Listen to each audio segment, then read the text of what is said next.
Have a wonderful day. Enjoy the story, everyone."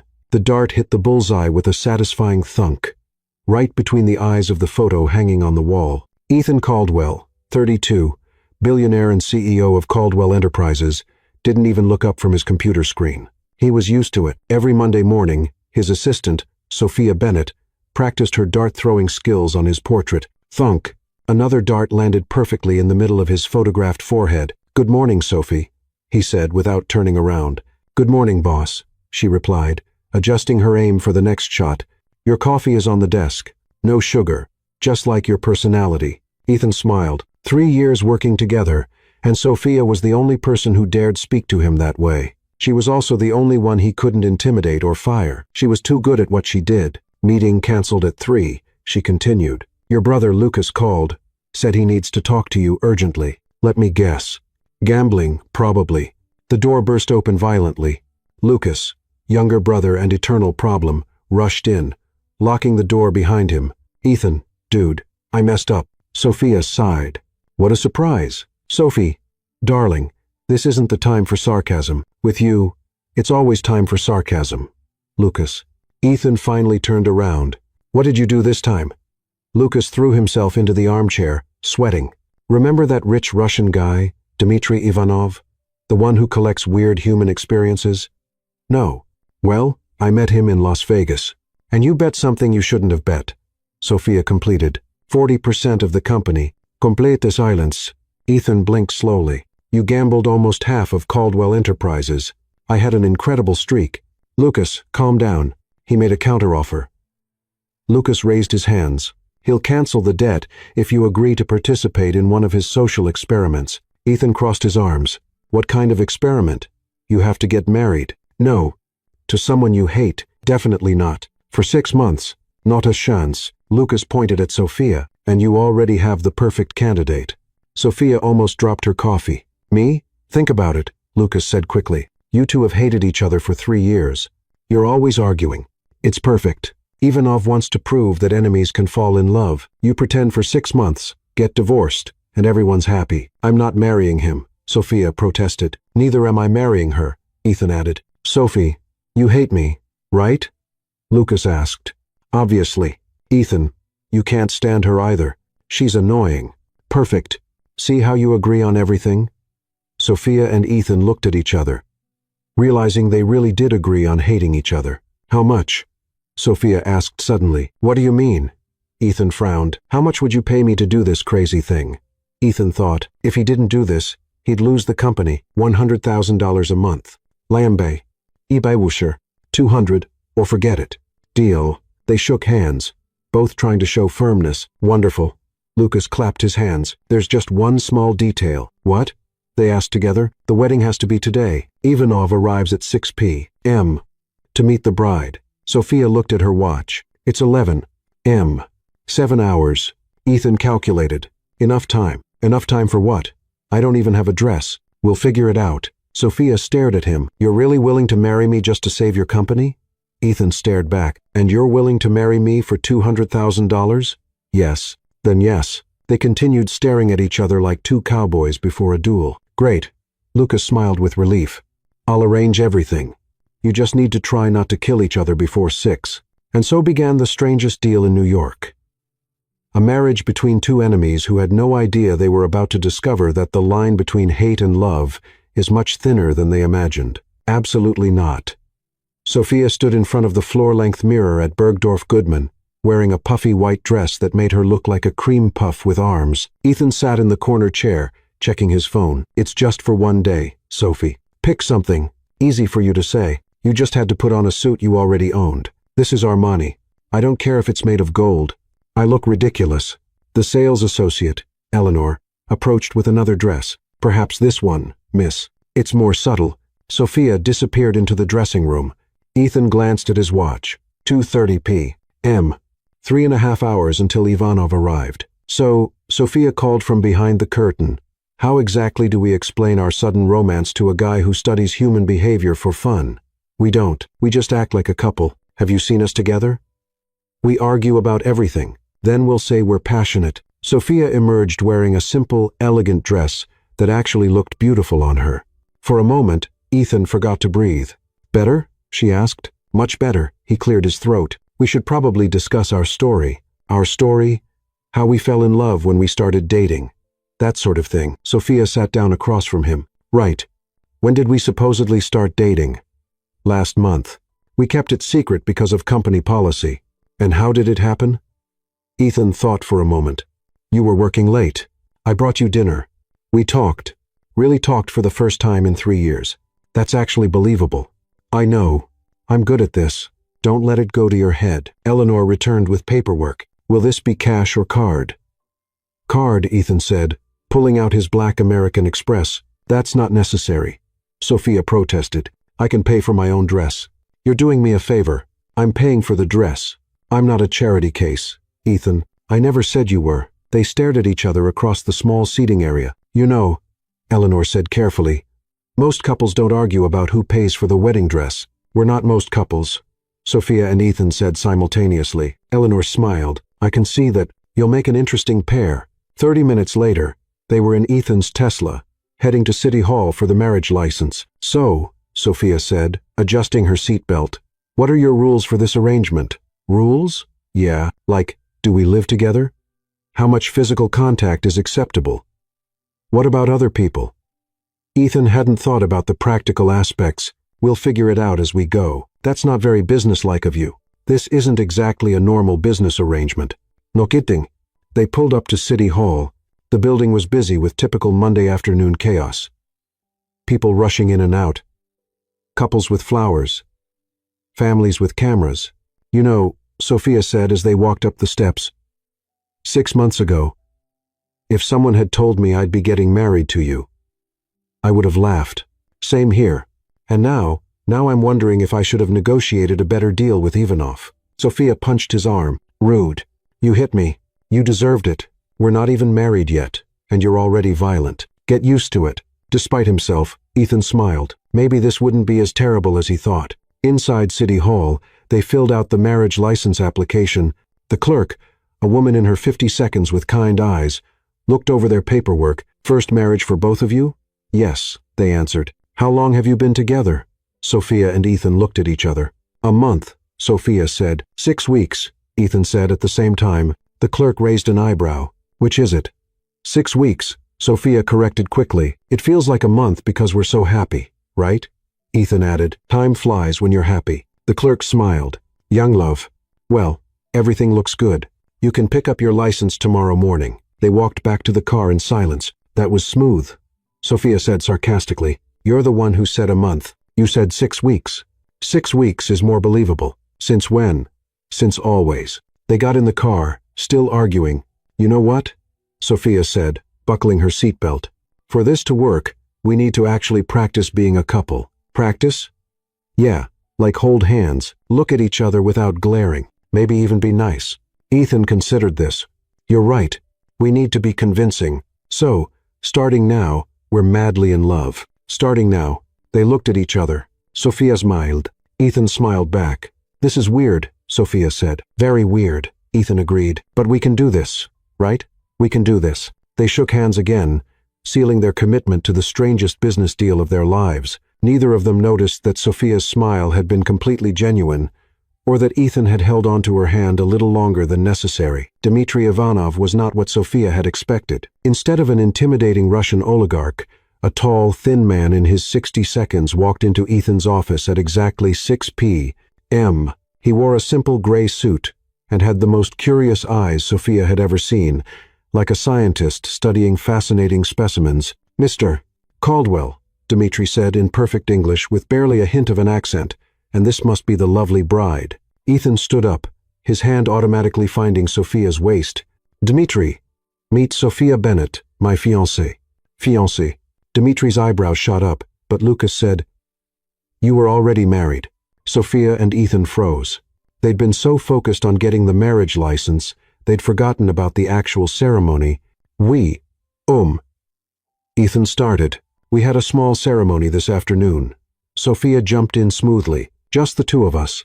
Very intimate. Dmitry clapped his hands together. How wonderfully romantic and so quick. Lucas tells me you've only been dating for 6 weeks, they said in unison. Fascinating, Dmitri pulled out a small notebook. Tell me, what attracted you to each other?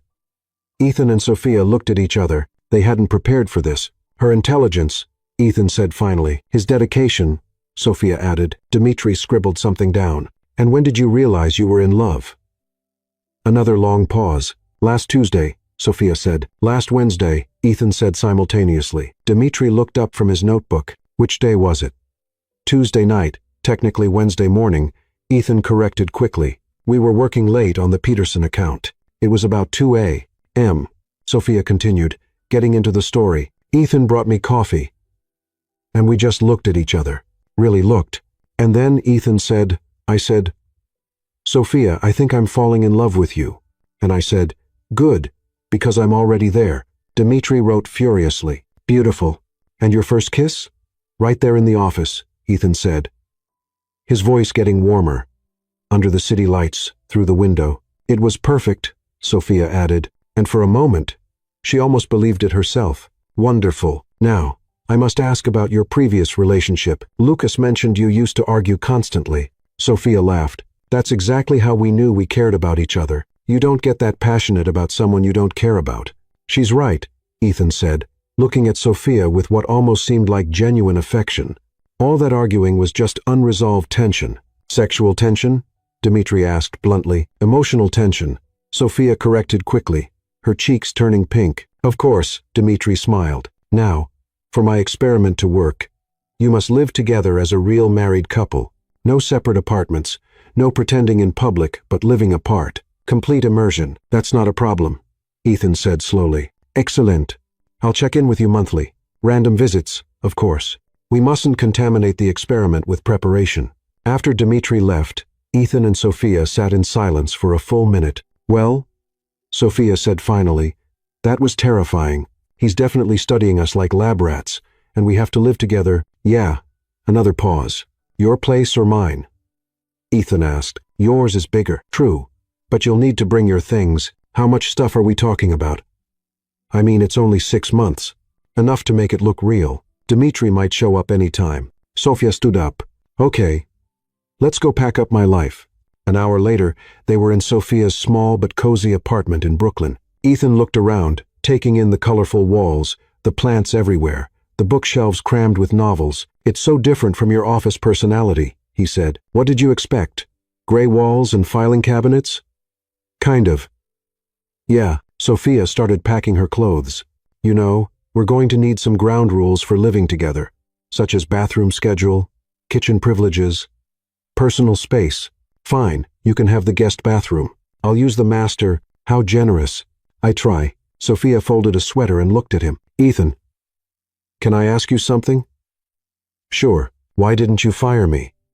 In 3 years, I've given you plenty of reasons. Ethan sat down on her couch. Honestly, you're the only person who's ever stood up to me. Everyone else just says yes to everything. That must be boring. Very. So, you keep me around for entertainment? I keep you around because you make me better at my job. You're not afraid to tell me when I'm wrong. Sophia stopped packing. That's actually kind of sweet. Don't let it go to your head. Too late. They smiled at each other. And for the second time that day, the moment felt almost real. Okay, Sophia said, zipping up her suitcase. Let's go play house. This is going to be interesting. That's one word for it. As they loaded her boxes into Ethan's car, neither of them mentioned that the fake stories they'd told Dmitri had felt surprisingly natural to create together, or that living together might be more complicated than either of them had anticipated. Ethan's penthouse apartment was exactly what Sophia had expected. Sleek, modern, and about as warm as a museum exhibit. Floor-to-ceiling windows offered a spectacular view of Manhattan, but the furniture looked like it had never been actually used by a human being. Welcome to your new home, Ethan said, setting down her suitcase in the marble foyer. Sophia looked around, taking in the pristine white walls, the minimalist furniture, and the complete absence of anything personal. Do you actually live here? Or do you just sleep here between board meetings? I live here. Where? What do you mean, where? I mean, where do you actually exist in this space? There are no books, no photos, no random objects. It's like a hotel room. Ethan frowned, looking around his apartment as if seeing it for the first time. I don't collect things, Everyone collects something. Even serial killers collect. Well, never mind. Did you just compare me to a serial killer? If the perfectly organized shoe fits, they stood in the living room, surrounded by Sophia's boxes and the awkward reality of their situation. The sun was setting over the city, casting long shadows across the spotless hardwood floors. So, Sophia said, breaking the silence, where exactly am I sleeping? Guest bedroom down the hall, second door on the right, and you're in the master bedroom. Obviously. How far apart are these rooms? Why does that matter? Sophia gave him a look. Ethan, we're supposed to be newlyweds who are madly in love. If Dmitri shows up unannounced and we're sleeping in separate wings of the apartment, don't you think that might seem a little odd? Ethan hadn't considered this. What are you suggesting? I'm suggesting that maybe, for the sake of authenticity, we should at least make it look like we share a bedroom. You want to sleep in my room?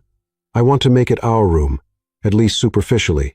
Ethan's bedroom was as impersonal as the rest of the apartment, but at least it had a massive king-size bed and a view that probably cost more than most people's annual salaries. Okay, Sophia said, surveying the space. We need to make this look like 2 people live here. I'll put some of my things in the bathroom, hang some clothes in the closet, put my books on the nightstand. Fine, but I'm not actually sleeping with you. I wouldn't dream of it. You can take the couch. I'm not sleeping on the couch in my own apartment. Then what do you suggest? Ethan looked at the bed. It was enormous. I guess we could share, as long as you stay on your side. Trust me, that won't be a problem. They spent the next hour rearranging the bedroom to look lived in by 2 people. Sophia hung her dresses next to Ethan's suits, arranged her skincare products in the bathroom, and placed her favorite novels on the previously empty nightstand. There, she said, stepping back to admire their work. Much better now.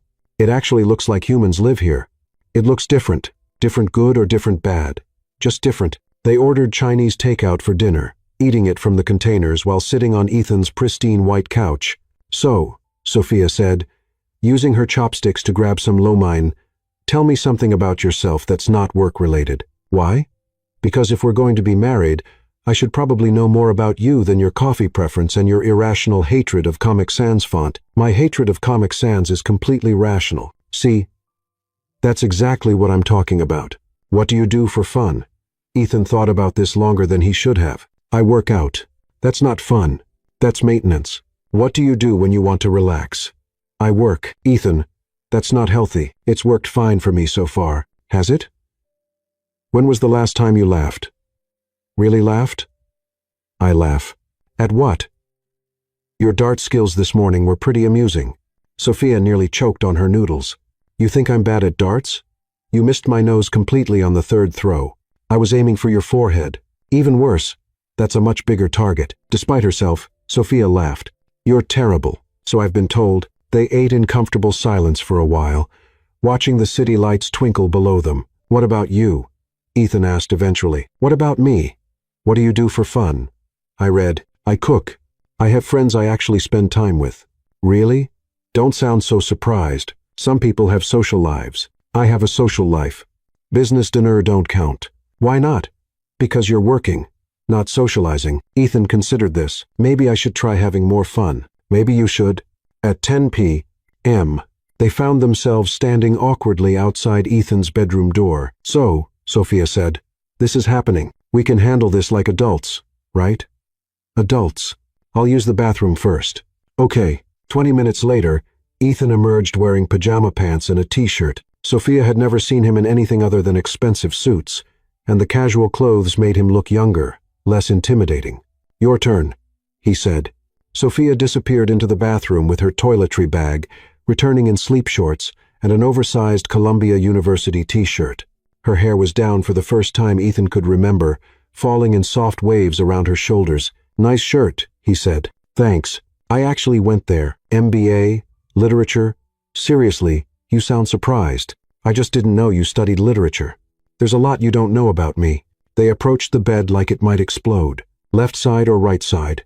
Ethan asked. I usually sleep on the left. I usually sleep in the middle. Well, tonight you sleep on the right. Fine. They got into bed, maintaining a careful distance between them. The bed was large enough that they could probably fit another person in the space they left in the middle. This isn't so bad, Sophia said, staring at the ceiling. No, it's fine, Ethan said. Thanks for paying for my dress today. You didn't have to do that. You're saving my company. It's the least I could do. Still, thank you. You're welcome. They lay in silence for a few minutes. Sophia, yeah.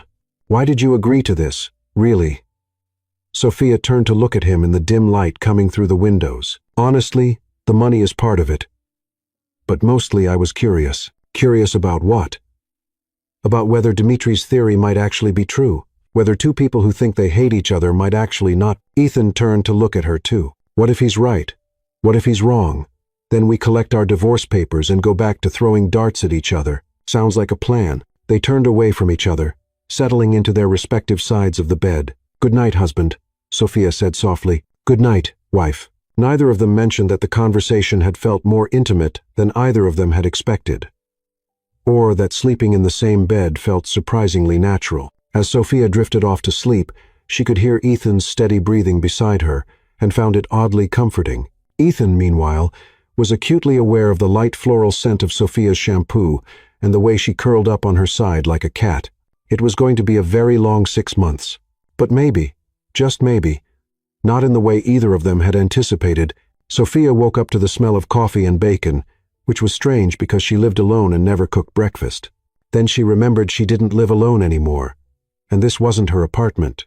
She opened her eyes to find herself alone in Ethan's massive bed, sunlight streaming through the floor to ceiling windows. The space beside her was empty but still warm, and she could hear sounds coming from the kitchen, actual cooking sounds, not just the microwave she'd expected. Padding barefoot down the hallway in her oversized t-shirt and sleep shorts, she found Ethan standing at the stove, fully dressed in a charcoal gray suit, flipping pancakes with surprising skill. Good morning, he said without turning around. Coffee's ready. Sophia stared at him. You cook?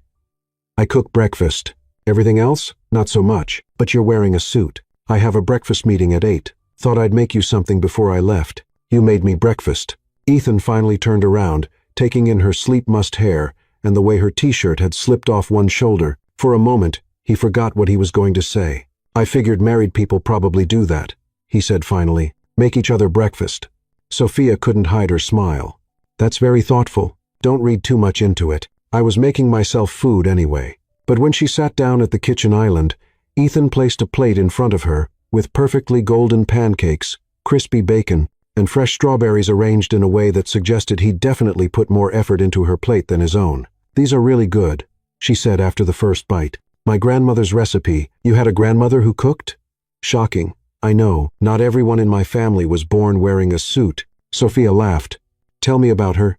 Ethan poured himself coffee, leaning against the counter. She raised me and Lucas after our parents died. She was nothing like the rest of the Caldwell family. She believed in Sunday dinners and homemade cookies, and actually talking to each other. She sounds wonderful. She would have liked you. Really? She had no patience for people who were afraid to speak their minds. She used to say that honesty was the foundation of any real relationship. Sophia felt a strange flutter in her chest. What would she think of our arrangement? Ethan considered this. She'd probably say we were idiots for not figuring out what was right in front of us sooner. Their eyes met across the kitchen island, and for a moment, the pretense fell away entirely. Then Ethan's phone buzzed. I have to go, he said, checking the message. The Peterson group moved our meeting up. Go. I'll clean up. You don't have to do that. Ethan, I live here now. I can wash dishes. He grabbed his briefcase and keys, pausing at the door. Sophia, thanks for doing this. I know it's not easy. Thanks for the pancakes. After Ethan left, Sophia cleaned the kitchen and got ready for work, trying not to think about how domestic the whole morning had felt. She was Sophia Bennett, independent woman with her own life and goals. She was not the type of person who got butterflies because a man made her breakfast, even if they were really good pancakes. By the time she arrived at Caldwell Enterprises, word had somehow spread that Ethan Caldwell had gotten married. The reception desk was buzzing with rumors, and Sophia could feel eyes following her as she walked to the elevator. Sophia, Mia from HR practically pounced on her. Is it true? Are you really married to Mr. Caldwell? Yes, but you hate each other. We worked through our differences. How? When? Yesterday you were throwing darts at his picture. Sophia realized she needed a better strategy. Sometimes love finds you when you least expect it. That's so romantic. Tell me everything. I really should get to work. But Sophia, This is huge. How did he propose? When's the honeymoon? Are you going to keep working here? Sophia escaped into the elevator, her head spinning. She hadn't considered that their marriage would be office gossip, or that people would have questions, lots and lots of questions. When the elevator doors opened on the executive floor, she was greeted by the sight of an enormous bouquet of red roses sitting on her desk. "Those arrived an hour ago," said Noah, one of the junior executives. "Lucky girl." Caldwell never struck me as the romantic type. Sophia opened the card with trembling fingers. In Ethan's precise handwriting, "Thank you for the best morning I've had in years." She sank into her chair, staring at the roses. This was supposed to be fake. It was supposed to be a business arrangement. So why did the flowers make her heart race? "Sophia?" Ethan's voice came through the intercom. "Could you come in here, please?" She walked into his office to find him pacing behind his desk, running his hands through his hair. "We have a problem," he said. "What kind of problem?" "A Dmitry Ivanov kind of problem. He's downstairs. Unannounced visit. Just like he promised. Now it's only been 12 hours. Apparently, he wanted to observe us in our natural work environment to see how marriage has affected our professional dynamic." Sophia felt panic rising in her chest. What do? We act like a married couple who are completely in love. At work. At work. Ethan. Yesterday we were boss and assistant. Today we're supposed to be newlyweds. People are going to notice the change. Then we'll have to sell it. Before Sophia could respond, Ethan crossed the room and cupped her face in his hands. "What are you doing?" she whispered. Making it believable, he murmured and kissed her. It was supposed to be a fake kiss. A performance for Dmitry, who would undoubtedly be watching. But the moment Ethan's lips touched hers, Sophia forgot about Dmitry, about the arrangement, about everything except the fact that Ethan Caldwell was kissing her, and it was nothing like she'd imagined. It was soft and sweet and desperate all at once. When he pulled away, they were both breathing hard. "That was," Sophia started. "For the show," Ethan said quickly. "For Dmitry." "Right, for Dmitry." But neither of them moved away from each other. A knock on the office door broke the spell. "Mr. Caldwell," Dmitry's voice called. "May I come in?" "Come in," Ethan called, his voice slightly hoarse. Dmitry entered with a knowing smile. "I hope I'm not interrupting anything." "Not at all," Sophia said, her cheeks still flushed. "We were just discussing the Peterson account." "Yes," Ethan added. "Very intensive discussions." Dmitry's smile widened. "I can see that. Tell me, how has marriage changed your working relationship?" Sophia and Ethan looked at each other. "Well," Sophia began, "we're more collaborative now." "Much more collaborative," Ethan agreed. "We've learned to communicate better." "And the arguing?" "What arguing?" they said in unison. Dmitry pulled out his notebook. "Fascinating. Yesterday, Lucas told me you fought constantly. Today, you're finishing each other's sentences." "Love changes everything," Sophia said, moving closer to Ethan. "Everything," Ethan agreed, putting his arm around her waist.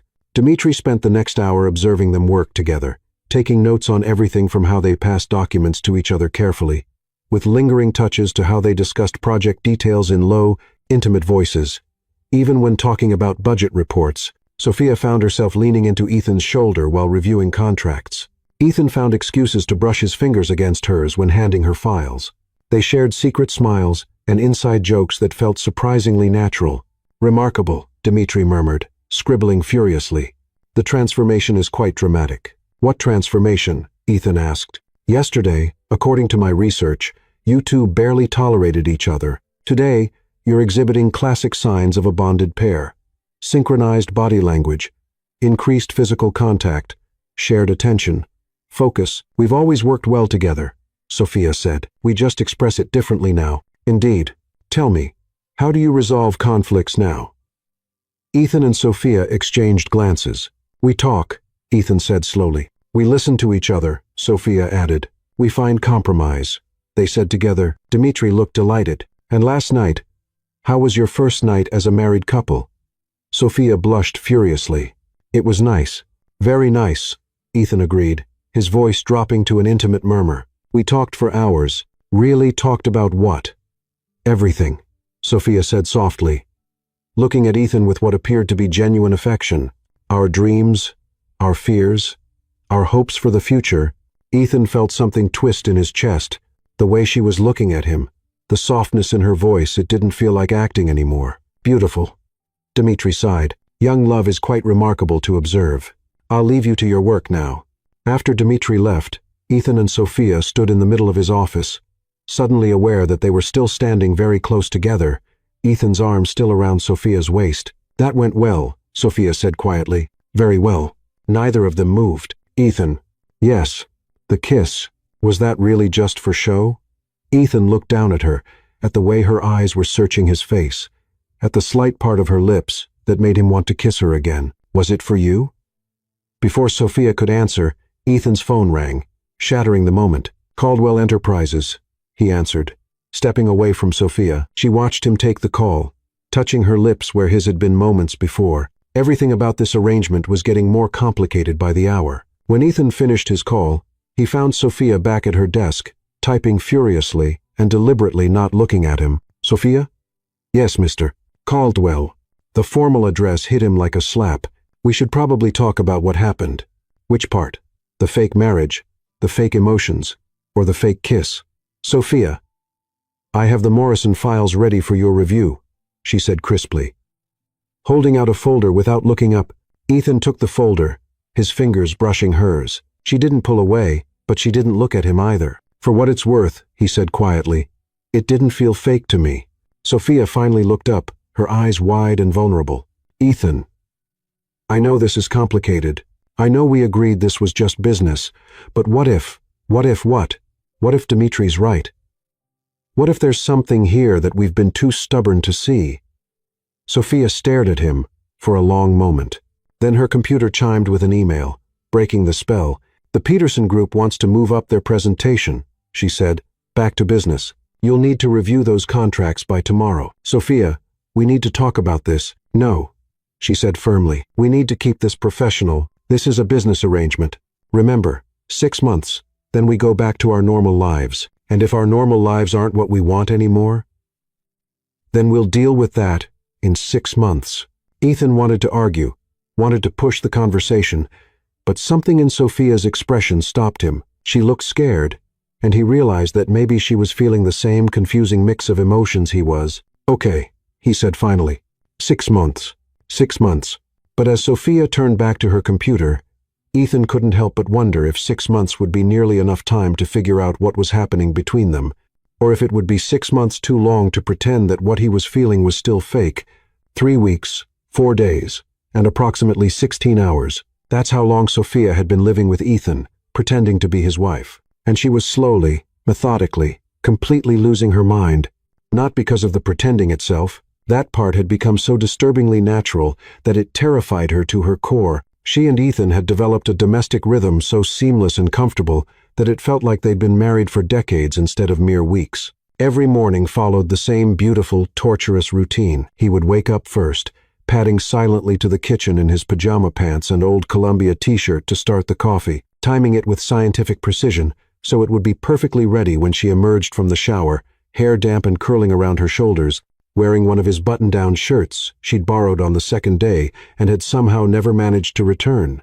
She would find him at the kitchen island, already dressed for work in one of his impeccable suits, reading the financial news on his tablet while eating toast that was cut into perfect triangles, a quirk she'd discovered and found endearingly particular. He would look up when she entered, and his face would soften in a way that made her heart do complicated acrobatics in her chest. And he would slide her coffee across the marble countertop with exactly the right amount of cream and 1 sugar cube, just the way she liked it.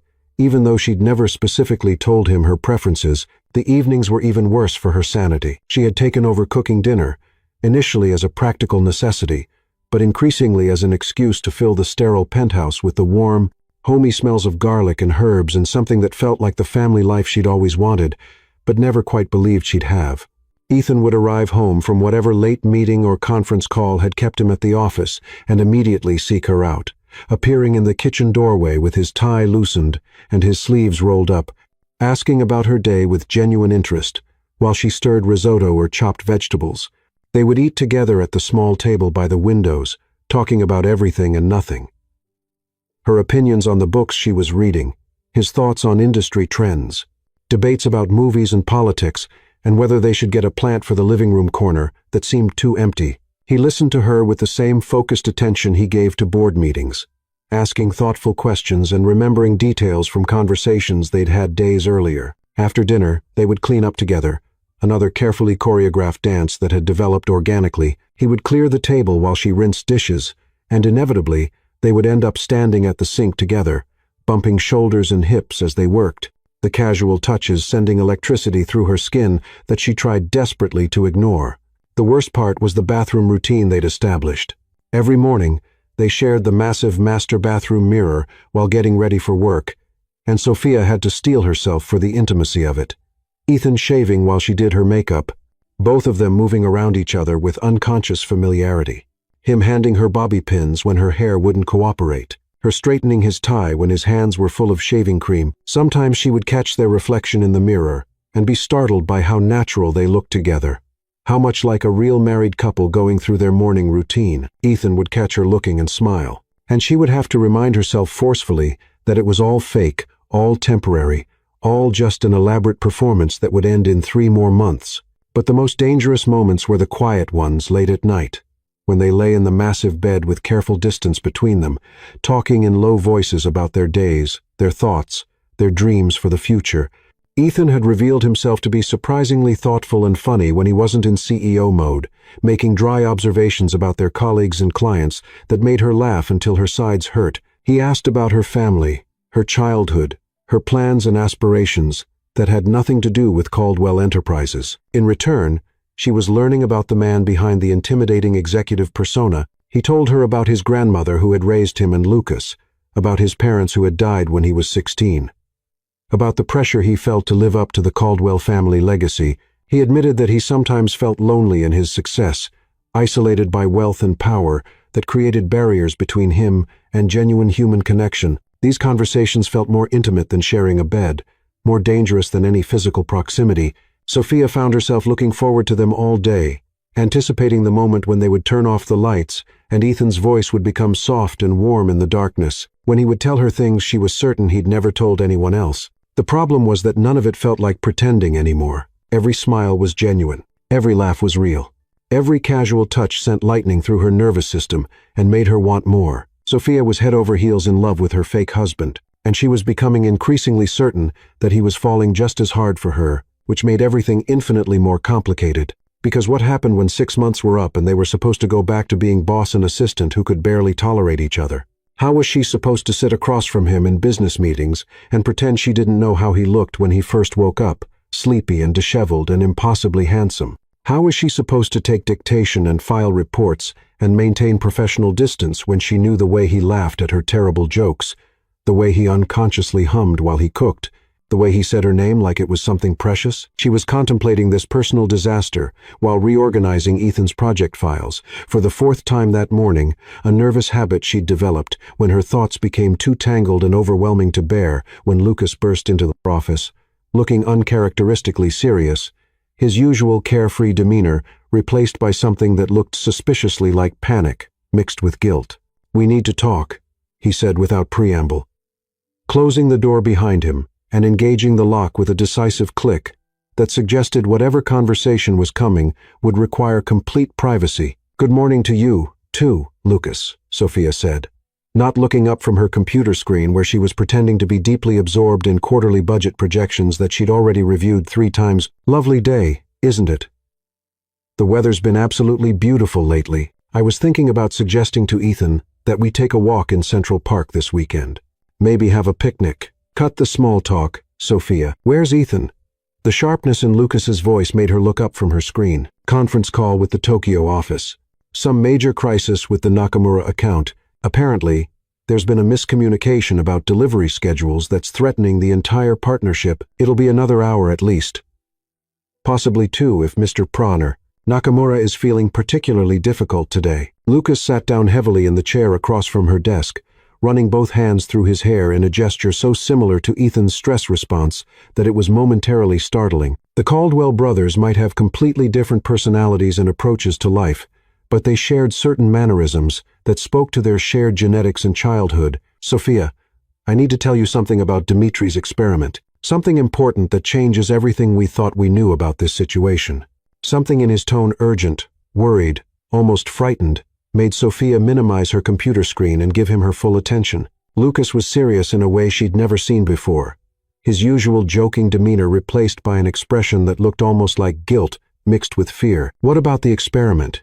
It's not what we thought. It's not what any of us thought. I've been doing some digging, and what I found—" Lucas paused, seeming to gather his courage. "Sophia, we've all been played, manipulated, used." "What do you mean?"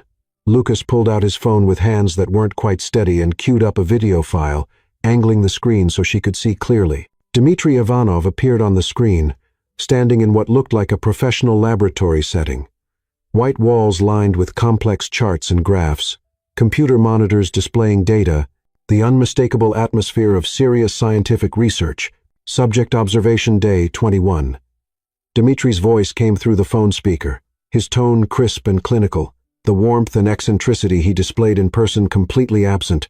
The Caldwell-Bennett pairing continues to exceed all established parameters and projections. Initial hostility has transformed into genuine affection at a rate far surpassing any of my previous study groups. Physical intimacy indicators suggest complete relationship integration ahead of schedule. Emotional bonding appears authentic and sustainable, with both subjects displaying classic signs of attachment and pair bonding. Sophia felt her blood run cold, a chill that started in her chest and spread outward until her fingers were numb where they gripped the edge of her desk. Previous study groups. Lucas paused the video, his expression grim. "Sophia, Dmitry Ivanov isn't just some eccentric rich guy with too much money and strange hobbies. He's not even primarily a businessman. He's Dr. Dmitry Ivanov, behavioral psychologist with a PhD from Cambridge, postdoctoral work at Stanford, and 20 years of research experience in relationship psychology and human bonding patterns. He's been conducting controlled experiments on forced cohabitation and artificial relationship creation for the better part of a decade. Experiments on couples, strangers, people he manipulates into fake relationships, so he can study how quickly genuine emotions can develop under controlled circumstances, what environmental factors accelerate emotional bonding, how artificial proximity can create authentic intimacy. He's published dozens of papers on it, won prestigious awards, spoken at international conferences. He's considered one of the leading experts in the field of manufactured intimacy and experimental relationship dynamics. Sophia sank back in her chair, feeling like the floor had just dropped out from under her, like everything solid and real in her world had suddenly revealed itself to be an illusion. We're lab rats. Worse, we're specimens in a long-term psychological study that's been carefully designed and calibrated to produce specific results. According to his research notes, which I may have illegally obtained through a private investigator, Lucas hesitated, clearly uncomfortable with what he was about to reveal. "What, Lucas? What did you find out?" 93% of his subjects end up in genuine romantic relationships within 6 months of forced cohabitation. But here's the crucial part. The thing that makes this so dangerous. The relationships only survive long-term if the subjects figure out their feelings are real before the experiment officially ends, and they learn the truth about the manipulation. If they don't, they go back to their original relationship dynamic, usually with added resentment and emotional damage because they feel manipulated and used. The artificial nature of how the relationship started poisons any chance of something real developing naturally afterward. They end up worse than when they started, with trust issues and emotional barriers that can last for years. Sophia stared at the frozen image of Dmitry on Lucas's phone screen, his clinical smile now looking sinister and calculated, instead of merely eccentric. "How long have you known this?" "I found out 3 days ago. I've been trying to figure out how to tell you and Ethan ever since, trying to decide if I should interfere or let things play out naturally. I hired a private investigator to look into Dmitry after I started feeling guilty about what I'd gotten you both into. The guilt was eating me alive, Sophia. I thought I was just saving the company from my own stupidity. But it turns out I may have accidentally destroyed 2 people I care about. Guilty, Lucas? You could have told us this was a real psychological experiment from the beginning. I didn't know. I swear on our grandmother's grave, on everything I hold sacred, I had no idea what he really was when I made that deal. I thought he was just some rich eccentric with bizarre hobbies and too much money to spend on weird social experiments. But Sophia..." Lucas leaned forward, his expression intense and desperate. "The important thing isn't how we got here, or who's to blame. The important thing is what you do with this information now." "What do you mean? Do you love him?" The question hung in the air between them like a live wire, dangerous and electric and impossible to ignore. Sophia opened her mouth to deny it, to say it was all fake, all performance, all part of the elaborate charade they'd been maintaining for weeks. But the words wouldn't come because they would have been lies, and she was suddenly too tired and too emotionally raw to keep lying to herself about what she felt. She started, then stopped, her throat tight with emotion. Because if you do, Lucas continued gently, his voice softer now, more like the caring brother-in-law she'd come to know over the past weeks. You need to tell him soon, before the 6 months are up, before you both convince yourselves it was all just the experiment, all just Dimitri's psychological manipulation. Sophia stood up abruptly, pacing to the floor to ceiling windows that offered a spectacular view of Manhattan spread out below. From 47 floors up, the people on the street looked like ants, small and insignificant, going about their tiny lives without any idea of the dramas and heartbreaks playing out in the towers above them. The city looked beautiful and overwhelming, full of millions of people living their own complicated love stories. It doesn't matter how I feel, Lucas. This whole thing started as a lie, as psychological manipulation. How do you build something real and lasting on that kind of foundation? How do you trust emotions that were artificially induced by controlled circumstances? By telling the truth now, by choosing to be honest about what you feel. Regardless of how those feelings started, or what circumstances created them. And what if he doesn't feel the same way? What if for him it really has all been performance? All just playing a role to save his company? What if I'm the only one who got confused and started believing the lie? Then you'll know where you stand. And you can make decisions based on reality, instead of hope and speculation and fear. But Sophia, I've been watching you two for the past 3 weeks. I've seen you together when you think no one's looking, when you're not performing for Dimitri or the office or anyone else. The way he watches you when you're concentrating on something, like he's memorizing your face for later. The way you light up when he walks into a room, even when you're trying to hide it. The way you move around each other in perfect sync, like you're dancing to music only the two of you can hear. That's not performance. That's not manipulation. That's real connection, real chemistry, real love. Before Sophia could respond, before she could process everything Lucas was telling her, the office door opened, and Ethan walked in, looking stressed and slightly disheveled from what had clearly been a difficult and frustrating conference call. His tie was loosened, his usually perfect hair mussed from running his hands through it repeatedly, and there were tired lines around his eyes that spoke to the pressure he'd been under with the Tokyo crisis. Lucas, what are you doing here? He looked between his brother and Sophia, his sharp business instincts clearly picking up on the tension crackling in the air. The way Sophia was standing rigidly by the window, and Lucas was sitting forward in his chair like he was ready to bolt. Is everything okay, Sophia? You look upset. What's going on? Just checking on my favorite sister-in-law, Lucas said, standing up quickly and smoothing his expression into something more neutral. Though Sophia could see the worry still lingering in his eyes, Ethan looked between them suspiciously, his gaze moving from Lucas's forced casual demeanor to Sophia's pale complexion and the way she was carefully not meeting his eyes. Sophia, you definitely look upset. What's wrong? Nothing, Sophia said too quickly, the lie coming automatically even as it tasted bitter and wrong on her tongue. Everything's fine. Just some minor scheduling conflicts for next week that we were trying to work out. Actually, Lucas said, shooting Sophia a meaningful look that she pretended not to see, I should go. But Ethan, take Sophia out to dinner tonight. Somewhere nice, somewhere special and romantic. You two deserve a proper date, a real evening together, away from all this corporate stress and office drama. Lucas, Sophia warned, hearing the matchmaking tone in his voice and not trusting where this conversation was heading. What? You're married. Married people go on dates. They have romantic evenings. They celebrate their relationship. Lucas grinned, but there was something desperate in his expression, like he was trying to push them towards something crucial and time-sensitive. Besides, when was the last time either of you did something just for fun, just because you wanted to? When did you last have an evening that wasn't about work or obligations or maintaining appearances? After Lucas left, practically fleeing the office in his haste to escape, Ethan sat on the edge of Sophia's desk, his weight making the expensive wood creak slightly. Okay, what was that really about? And don't tell me it was scheduling conflicts, because I know you better than that now, and something has clearly upset you. Sophia looked up at him, taking in the concern in his dark eyes, the way his attention was completely focused on her, like nothing else in the world, mattered at that moment.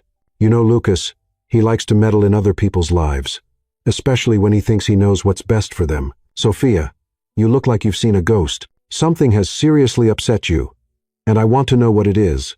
She forced a smile, the same bright, professional expression she'd perfected over 3 years of working for him, the armor she wore when she needed to hide her true feelings. I'm fine, really, just tired. This whole situation has been a lot to adjust to. Ethan studied her face for a long moment, and she could see him cataloging the details, the slight tension around her eyes, the way she was fidgeting with her pen, the careful distance she was maintaining between them when usually she would have moved closer, would have relaxed into the easy intimacy they'd developed. You know what? Lucas is right about dinner. We should go out away from the apartment, away from the office, away from all the reminders of business and obligation and whatever is bothering you. Just us. Sophia, I know this whole situation is strange and complicated. I know we're both trying to navigate something neither of us has any experience with, something that doesn't come with an instruction manual. But I'd like to take my wife on a proper date, a real date, if she's willing. The way he said my wife made Sophia's heart do something complicated and painful in her chest, a flutter of hope and fear and longing that she didn't know how to process. Okay, yes, I'd like that. Good. I'll make reservations somewhere special. That evening, Sophia found herself getting ready for what felt like her first real date in months, which was absurd because she'd been living with a man for weeks. But everything about this felt different, more intentional, more loaded with meaning and possibility than their casual dinners at home or their work lunches that had gradually become more personal and intimate. She stood in front of Ethan's massive walk-in closet, their closet now, she supposed.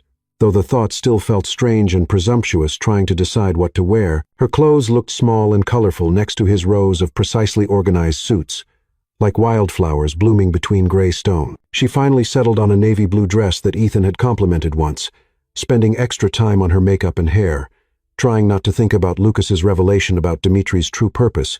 The dress was one she'd bought months ago but had never had occasion to wear, silk that flowed beautifully when she moved, with a neckline that was elegant without being too revealing. She paired it with heels that added just enough height to make her feel confident and simple jewelry that wouldn't compete with the dress's clean lines.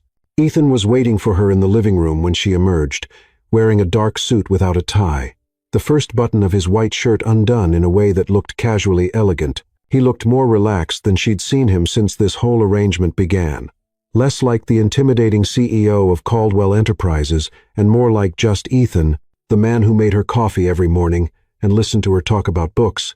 "You look beautiful," he said, and the sincerity in his voice made heat rise in her cheeks. "Thank you. You look pretty good yourself. Are you ready?" "As ready as I'll ever be." He'd chosen a small Italian restaurant in Brooklyn, the kind of intimate, family-owned place with checkered tablecloths and wine bottles converted into candle holders that spoke to generations of family tradition. It was nothing like the corporate dining establishments where he usually conducted business all glass and steel and impersonal efficiency designed to intimidate and impress. "How did you find this place?" Sophia asked, as they were seated at a corner table, the lighting warm and golden, making everything feel softer and more romantic around the edges. "I may have asked your friend Mia for recommendations." She was very enthusiastic about helping plan a romantic evening for the newlyweds. She had very strong opinions about ambiance and wine selection and the importance of intimate seating. "You talked to Mia?" "She cornered me in the elevator yesterday morning. I think she's appointed herself the official Caldwell Enterprises wedding correspondent and romance consultant. She had very detailed thoughts about where I should take you and what kind of flowers I should buy and whether I'm treating you with the proper level of romantic attention that a new husband should display." Sophia laughed, the sound genuine and unguarded, cutting through some of the tension she'd been carrying since Lucas's revelation. "She's been interrogating me for weeks. She wants to know everything about our whirlwind romance, every detail, from how you propose to what our future family plans look like, to whether we're planning a honeymoon, and what do you tell her?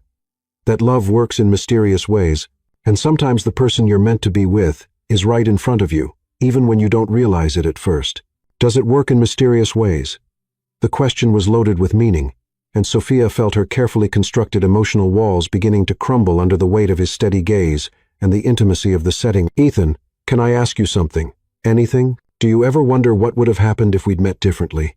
Not as boss and assistant, not through this crazy arrangement, but just naturally. in some normal way that normal people meet. Ethan considered this, swirling the wine in his glass and watching the liquid catch the candlelight. You mean if we'd met at a coffee shop or a bookstore, or some other perfectly ordinary place where perfectly ordinary people have meet-cute moments?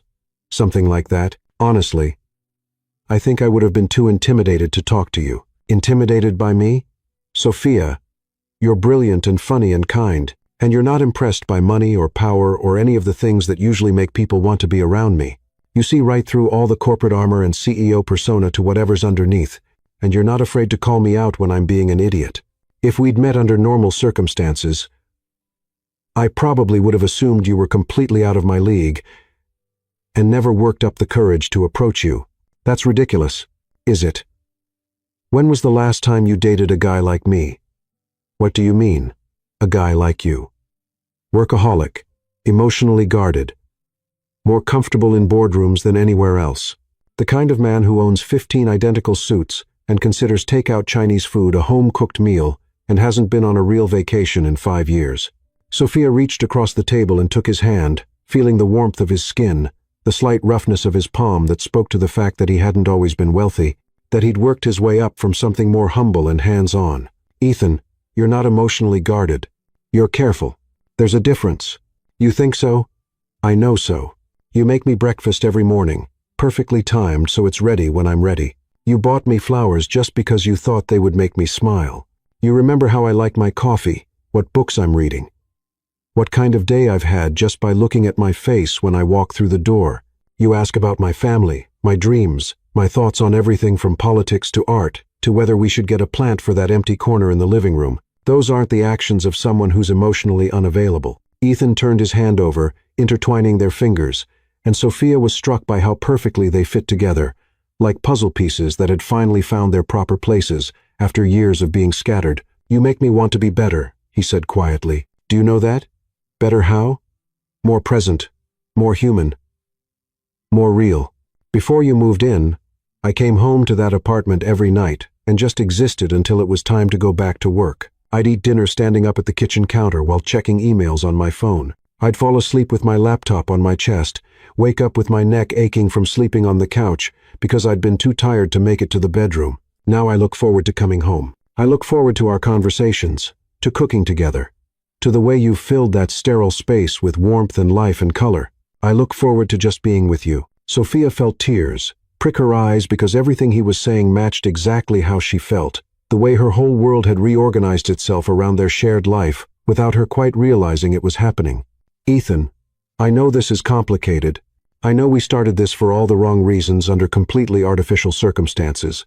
But Sophia, what I feel for you, it's not fake. It stopped being fake weeks ago, maybe from the very first morning when you made that sarcastic comment about my coffee being as bitter as my personality, and then laughed at your own joke like it was the funniest thing you'd ever heard. For me too, she whispered, the admission feeling both terrifying and liberating.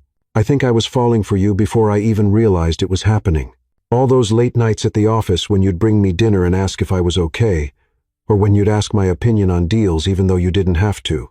I thought I hated you. But really, I was just scared of how much I was starting to care, how much I looked forward to seeing you every day. Really.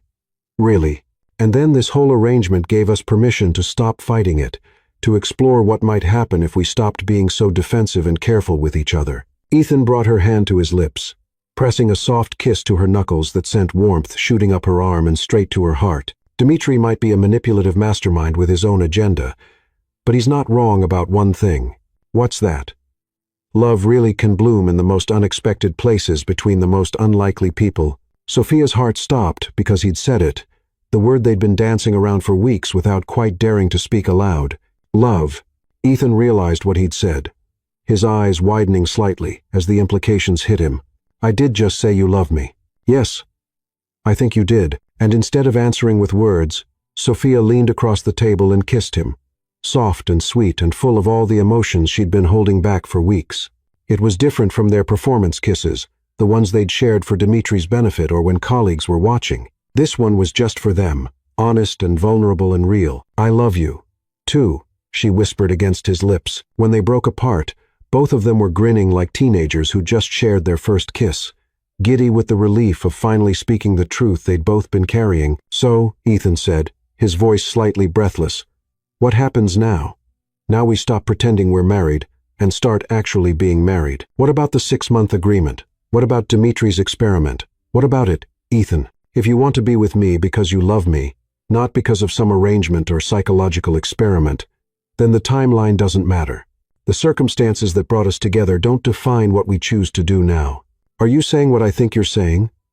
I'm saying that maybe Dimitri's experiment worked too well. Maybe we don't need 6 months to figure out if this is real. Maybe we already know. Ethan signaled the waiter for the check, his movements urgent with sudden need. "Let's go home. Home. Our home. Where we belong. Together." They barely made it through the apartment door before Ethan was kissing Sophia against the foyer wall. Months of suppressed emotion and careful restraint, finally breaking free in desperate touches and whispered confessions. "I love you," he said between kisses, his hands framing her face like she was something precious and fragile that might disappear if he didn't hold on tight enough. "I love your smile and your laugh and the way you argue with me about everything from coffee preferences to quarterly reports. I love you too," she replied, running her fingers through his hair and marveling at how soft it was. How different he looked with it must, and his careful control finally slipping. "I love how you take care of me, and how you make me feel safe, and how you're not nearly as intimidating as you pretend to be." "I'm not intimidating at all. You're terrifying. And I'm completely hopelessly crazy about you." They moved through the apartment together, shedding clothes and inhibitions and the last vestiges of pretense as they went. For the first time since this arrangement began, they came together as husband and wife in every sense of the word, not because they had to for appearances or experiments, but because they wanted to. Because they chose each other freely and completely. Later, much later, as they lay tangled together in the sheets, skin against skin in the moonlight streaming through the floor-to-ceiling windows, Sophia traced lazy patterns on Ethan's chest while he played with her hair. "Ethan, what are we going to tell Dimitri when he comes for his next evaluation? The truth. That his experiment worked better than he could have possibly imagined, that two people who thought they hated each other discovered they were perfect for each other. And Lucas? We'll thank him for being an idiot with excellent instincts and terrible gambling habits that somehow led to the best thing that's ever happened to us." Sophia laughed, the sound vibrating against Ethan's chest. "I can't believe I'm saying this, but I'm actually grateful for this whole crazy situation. Why? Because without it, we might never have stopped being too stubborn and scared to see what was right in front of us. We might have gone on being professional and distant forever, never knowing what we were missing." Ethan pulled her closer, pressing a kiss to the top of her head. "You know what this means, don't you?" "What?" "We're going to have to come up with a better story for our grandchildren than Grandpa's brother gambled away part of the company, so we had to fake marry for a psychological experiment conducted by a Russian scientist. I think we can work with it. It's certainly unique. Not many couples can say their love story started with industrial espionage and behavioral psychology. Everything about us is unique. Is that good or bad? With you, it's perfect." The next morning brought their first real test as a genuinely committed couple rather than performers playing roles. Sophia woke up first, watching Ethan sleep in the early morning light. His face relaxed and younger looking without the careful control he maintained during waking hours. She could get used to this view, she thought. She wanted to get used to it. When Ethan woke up and found her watching him, his first instinct was to smile rather than immediately check his phone or start thinking about the day's meetings. And Sophia knew with absolute certainty that whatever they'd found together was real and lasting and worth fighting for. "Good morning, wife," he said, voice rough with sleep. "Good morning, husband." They had breakfast together, real breakfast that Ethan cooked while Sophia made coffee. And for the first time, it felt like a choice rather than an obligation or performance. They talked about their plans for the day, for the weekend, for the future. And every word felt like a small commitment, a building block in the foundation of something permanent and beautiful. At work, they had to navigate the delicate balance of being genuinely in love while maintaining professionalism. And it was harder than Sophia had expected. Every smile felt more real, every casual touch carried genuine meaning, and she found herself having to resist the urge to kiss him in the middle of business meetings. "We're going to have to be more careful," she told him during lunch in his office. Doors closed and blinds drawn for privacy. "Mia's already asking if something's different about us." "Different? How?"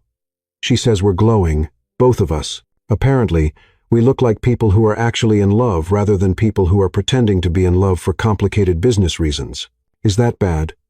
Not bad, just noticeable. And if Mia's picking up on it, other people will too. The days that followed were a delicate dance of maintaining their professional facades while navigating their new emotional reality. They were careful at work, maintaining appropriate distance and formal interactions. But at home, they explored their relationship with the enthusiasm of people who had finally been given permission to want what they'd been denying themselves. Ethan proved to be an attentive and romantic partner, bringing her flowers for no reason, cooking elaborate dinners on weekends, listening to her talk about her dreams of maybe writing a novel someday. Sophia discovered that underneath his corporate exterior was a man capable of deep tenderness, someone who remembered every detail of their conversations and made her feel like the most important person in his world. 3 weeks later, Dmitry Ivanov arrived for what he announced would be his comprehensive midpoint evaluation, looking extremely pleased with himself as he settled into Ethan's office with his ever-present notebook and what appeared to be some kind of recording device. "Remarkable,"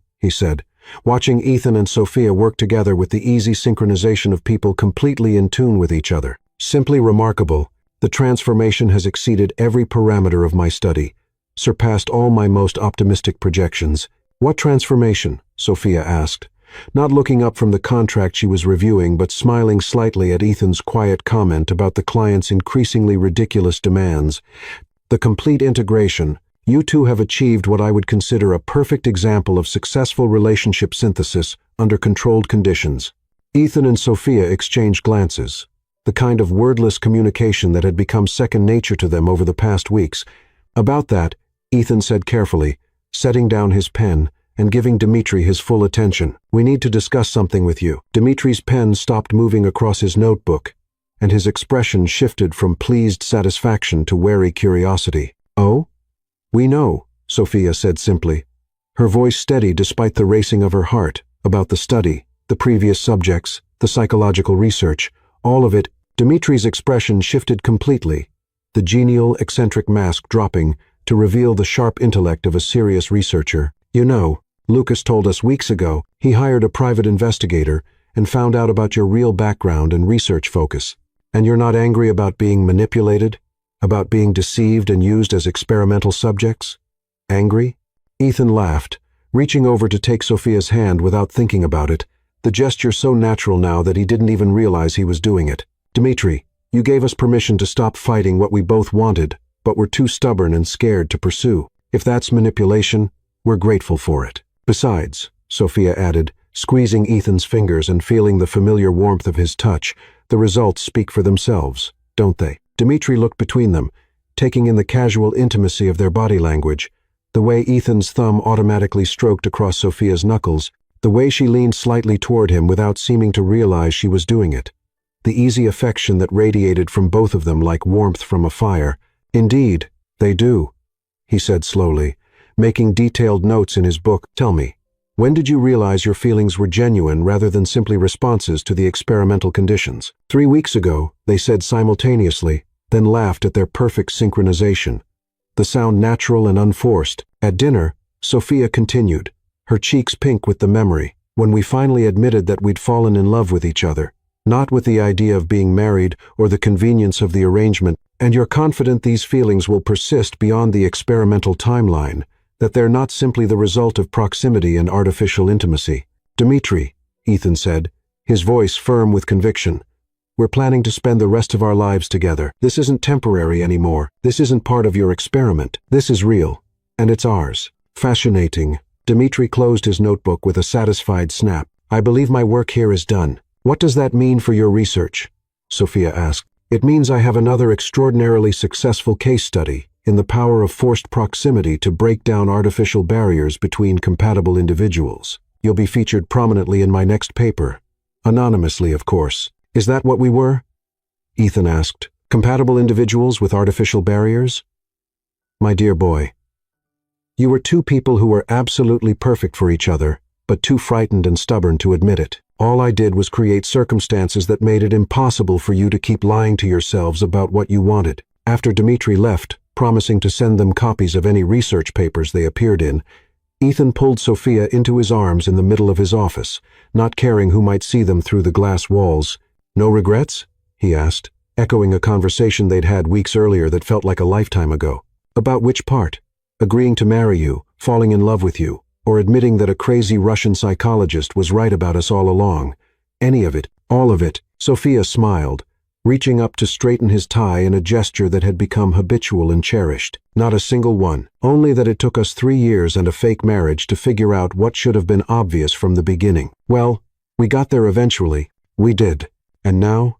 Now we live happily ever after. That sounds perfect to me. Ethan kissed his wife, his real wife, the woman he loved more than he'd ever thought possible to love another person, and thought that sometimes the best things in life really did come from the most impossible circumstances. Love, it turned out, didn't care about logic or planning or proper procedures. It found its way regardless, even when it needed a little scientific assistance. 2 months later, Ethan surprised Sophia with a weekend trip to a small cabin in the Hamptons, claiming he needed to discuss some important business matters with her. Sophia was suspicious. They rarely traveled together for work, and Ethan seemed unusually nervous about whatever he wanted to discuss. "What's this really about?" she asked as they walked along the beach at sunset, the waves lapping gently at their feet. "Can't a man take his wife on a romantic getaway without having ulterior motives?" "He can, but you've been acting strange all day. You keep checking your pocket like you're afraid you've lost something." Ethan stopped walking and turned to face her, his expression serious and slightly nervous in a way that made Sophia's heart skip. "Sophia, I know we're already married. I know we already said vows and signed papers and made promises, but those promises were made under false pretenses, for all the wrong reasons. Ethan, what are you saying?" Instead of answering, Ethan dropped to one knee in the sand, pulling out a small velvet box that Sophia recognized as being from Tiffany. "I'm saying that I want to do this right. I want to ask you properly, freely, with no experiments or arrangements or outside pressure. Sophia Bennett, will you marry me? Really marry me? Because you love me and I love you, and we want to spend our lives together." Sophia stared at him, this powerful man kneeling in the sand with the ocean breeze ruffling his hair, holding out a ring that caught the last rays of sunlight. "Ethan Caldwell, are you proposing to your own wife?" "I'm proposing to the woman I love, asking her to choose me. Not because she has to, but because she wants to." "You beautiful, ridiculous man," Sophia said, tears streaming down her face. Yes, of course, yes. The ring was perfect, a classic solitaire that was elegant without being ostentatious, exactly what she would have chosen for herself. As Ethan slipped it onto her finger, Sophia thought about how far they'd come from that first morning when she'd been throwing darts at his picture. "So," Ethan said, standing up and brushing sand off his knees, ready to plan a wedding? "I thought we might elope. Keep it simple. Actually, I was thinking we might want to do something a little more elaborate. After all, we'll have some very interesting wedding guests." "Who, Lucas?" "Obviously. And I thought we might invite Dmitri. After all, without his interference, we might never have figured this out." Sophia laughed. "You want to invite the man who manipulated us into falling in love to our real wedding?" "I want to invite the man who gave us the push we needed to stop being idiots." 6 months later, Lucas stood as best man at Ethan and Sophia's second wedding, their real wedding, the one they chose freely rather than entered into under duress. Tears streamed down his face as he watched his brother marry the woman who had transformed him from a workaholic machine into a man capable of love and joy and genuine partnership. "You know," he said in his best man speech, his voice thick with emotion, "I may have gambled away part of the company and nearly destroyed both your lives with my stupidity, but somehow I managed to win you two the greatest prize of all, each other. I guess even broken clocks are right twice a day." The wedding was perfect in every way. Their first ceremony hadn't been. Sophia wore a dress she'd chosen herself, surrounded by friends and family who had watched their unlikely love story unfold with amazement and delight. Ethan's vows were heartfelt and personal, speaking of second chances and the unexpected gift of finding love in a place he never thought to look. He talked about how Sophia had brought color to his monochromatic world, how her courage and honesty had taught him to be a better man, not just in business but in life. Sophia's vows were equally moving, her voice steady despite the tears in her eyes. She spoke of how Ethan had shown her that love could be both a quiet strength and a bold leap, how he'd taught her to trust in the possibility of forever. Half the wedding party was in tears by the time she finished, and even the officiant had to pause to compose himself. Dmitri Ivanov sat in the back row, his notebook open but his pen still, his usual scientific detachment replaced by a genuine smile. He seemed less like a manipulative researcher and more like a proud uncle watching a family milestone. As Ethan and Sophia exchanged rings, new ones, chosen together to mark this real commitment, he made a brief note, but it was clear he was there to celebrate, not to study. The reception was a blur of laughter, music, and dancing, with friends and family toasting the couple's unconventional journey to love. Mia from HR, ever the romantic, insisted on catching the bouquet, declaring it her destiny to find a love as epic as theirs. As Ethan and Sophia danced their first dance as a truly married couple, the soft glow of candles casting shadows across the elegant venue, Sophia rested her head against Ethan's chest, feeling the steady rhythm of his heartbeat. "I love you, Mrs. Caldwell," Ethan whispered, his voice low and warm in her ear. "I love you too, Mr. Caldwell. Forever and always. Forever and always." They swayed together, lost in the moment, oblivious to the guests watching them with affection and a touch of awe.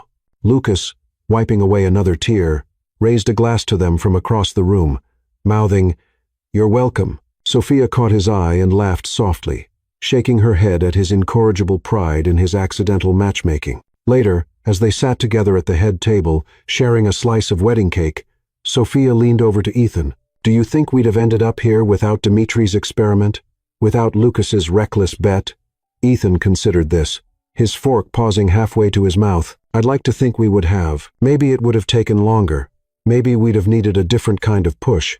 But I believe we were always meant to find each other." "That's dangerously romantic for a man who used to think takeout was a personality trait," she teased. He grinned, stealing a bit of frosting from her plate. "You've corrupted me, Sophie. I'm a changed man." Dimitri approached them near the end of the evening, his usual notebook tucked away, a glass of champagne in his hand. "Congratulations," he said, his voice warm, but still carrying that analytical edge. "You've given me not just a successful case study, but a story I'll tell at conferences for years to come. You've proven my hypothesis in ways I couldn't have predicted." "And what's that hypothesis exactly?" Sophia asked, raising an eyebrow. "That love doesn't need perfect conditions to grow. Only the right people and a chance to see each other clearly. You two were always the right people. I just provided the chance." Ethan extended his hand, and Dimitri shook it firmly. "Thank you, Dimitri. For better or worse, you changed our lives." "For better," Sophia added, squeezing Ethan's arm. "Definitely for better." Dimitri smiled, a rare, unguarded expression. "My work is rarely so rewarding. Enjoy your life together. And perhaps invite me to the christening of your first child?" He winked, leaving them both blushing and laughing as he walked away. As the night wound down, Ethan and Sophia slipped away from the reception, hand in hand, to a quiet balcony overlooking the city. The Manhattan skyline sparkled below them, a reminder of the world they'd navigated to reach this moment. "So," Sophia said, leaning against the railing, "what's next for us, Mr. Caldwell?" "A honeymoon," Ethan replied without hesitation. "Somewhere warm, with no phones, no emails, and definitely no experiments. I like the sound of that. And then?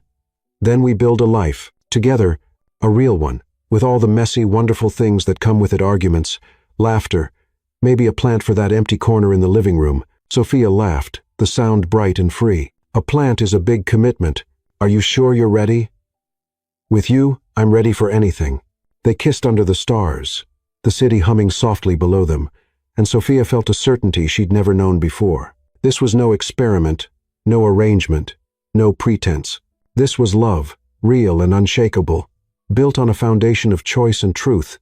They'd started as enemies, bound by a ridiculous deal, but they'd ended as partners, choosing each other every day, not because they had to, but because they wanted to. In the weeks and months that followed, Ethan and Sophia settled into their new reality with a joy that surprised even them. They kept their promise to take a honeymoon, spending 2 weeks in a secluded villa in the Maldives, where they swam in turquoise waters and talked about their future without the weight of corporate deadlines or scientific scrutiny. Back in New York, they made Ethan's penthouse their own, adding Sophia's colorful touches to every corner: books on shelves, photos on walls, a thriving monstera plant in the living room that Ethan jokingly named Victor in honor of their unlikely matchmaker. At Caldwell Enterprises, they navigated their professional roles with new boundaries, ensuring their love didn't blur the lines of their work. Sophia took on more leadership responsibilities, her confidence bolstered by Ethan's unwavering support. Ethan, in turn, found himself delegating more, trusting his team and carving out time for a life beyond the boardroom. Lucas, ever the reformed troublemaker, became a surprisingly reliable uncle figure, showing up with extravagant gifts and stories of his latest misadventures, which Sophia and Ethan tolerated with fond exasperation. Dmitri sent them a copy of his latest research paper, titled The Alchemy of Adversity, Forced Proximity and the Emergence of Authentic Love. They read it together, laughing at the clinical language that described their chaotic, beautiful journey. Subject pair CB, the paper noted, demonstrated unprecedented emotional integration, suggesting that initial hostility can serve as a catalyst for profound attachment when external barriers are removed. He makes us sound like a chemistry experiment, Sophia said, tossing the paper aside. A very successful one, Ethan replied, pulling her close. Years later, when they told their story to their children, two bright-eyed girls who inherited Sophia's wit and Ethan's determination, they left out the parts about gambling debts and psychological experiments, focusing instead on the moment they realized they were meant to be together. Your dad was my boss, Sophia would say, and I used to throw darts at his picture because I thought he was insufferable. And your mom was the only one who ever challenged me, Ethan would add.